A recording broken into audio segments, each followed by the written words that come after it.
everyone, we are back. Evie and I are going to read the last chapter of Ready, Freddy, Yikes, Bikes for our Kitty Cat Storytime Summer Series. This is our last chapter of our last book for our summer series.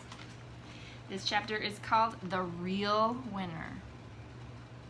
As we drove over to the bike-a-thon, my palms were beginning to sweat. Oh no, what if they got so sweaty that they slipped off the handlebars? That would be a disaster. I wiped them on my pants and took a few deep breaths. Freddy, are you okay back there? My mom asked. Yeah, fine, Mom, I said, trying to sound confident. Although, now that we were pulling up to the bike-a-thon, I could see Max standing there grinning, and I thought I was going to be sick. Here we are, my dad said. Let's unload the bikes so you two can get started. We took the bikes out of the car and walked them over to where all the kids were waiting. Well, looky here, Max said, snickering. If it isn't Freddy the baby. Did you forget your tricycle? Oh, Max, that's so funny I forgot to laugh, I said. I wouldn't be laughing if I were you, Jessie said to Max. Freddy and I are going to beat the pants off you today. And when that happens, you'll be crying like a baby. Then she turned to me and gave me a high five. Jessie is so brave. I wish I could be more like her. Just then, Joe from the animal shelter started giving us all instructions. First of all, boys and girls, my furry friends and I want to thank you all for participating in the bike-a-thon today. All of the money we raise will help take care of the animals until we can find them a good home. We have a course set up right over there, she said, pointing to the track, and you're going to ride as many laps as you can in 1 hour. But remember, this is not a race. Just go out there and have fun. Yeah, right, not a race. This is going to be the most important race of my life. We all walked our bikes over to the starting line and put on our helmet. Robbie pulled up next to me and whispered, "Good luck, Freddy. Just remember our little trick. Don't look down."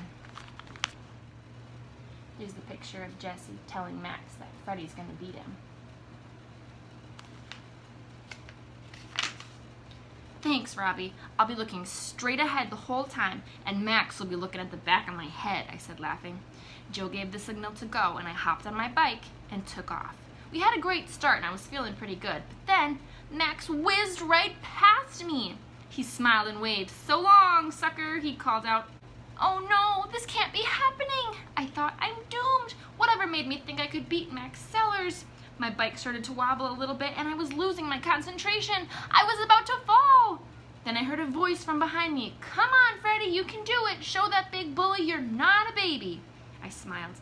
I would know that voice anywhere. It was Jessie. She was so fast, she was already coming around for her second lap. There's the picture of Max passing Freddy on his bike. I took a deep breath. This was my chance. I had to show Max that I wasn't a baby. It was now or never. I started to pedal with all my might. "Don't look down," I whispered to myself. "Don't look down." The next thing I knew, I was pulling up alongside Max. This time, it was my turn to say, "So long, sucker," and boy, did it feel good. Max was so surprised, he almost fell off his bike. "Hey, where did you come from, Shark Boy?" he called after me. "Get a good look at me now," I yelled, "because the next time you see me, it's at the finish line." Then I took off riding as fast as I could. Max tried to catch up, but he couldn't. From that point on, he never passed me again. And there's Freddy passing Max, and Max has an exclamation point by his head. That must be the illustrator's way of saying he's a little surprised that Freddy is passing him.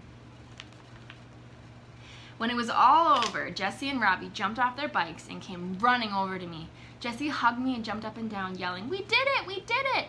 Robbie gave me a high five and a slap on the back. "Way to go, Freddy!" Max tried to sneak away, but Jessie grabbed him. Hey, not so fast. We made a bet, remember?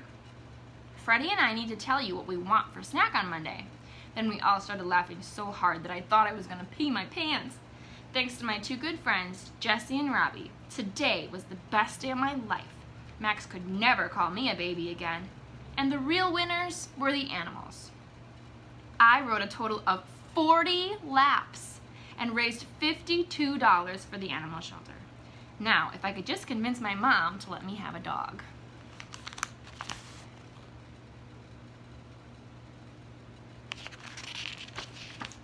And that is the end of the story. That's the end of the chapter. I'll read you the Freddy's fun pages. Freddy has a shark journal at the end of each of the books, and it has a little bit of shark facts. I'll read those to you. The spiny or spiked dogfish. They are the most common species of shark and they're found in many places of the world. The babies grow inside of their mother for almost 2 years before they're born. They have poisonous spikes or spines on their dorsal fin. That's the fin on top that you usually see sticking out of the water. They live the longest of all the sharks. They can live to be 70 to 100 years old. Wow.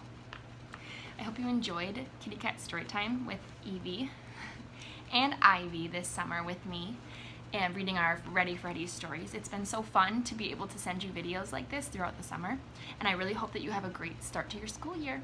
See you guys later. Bye.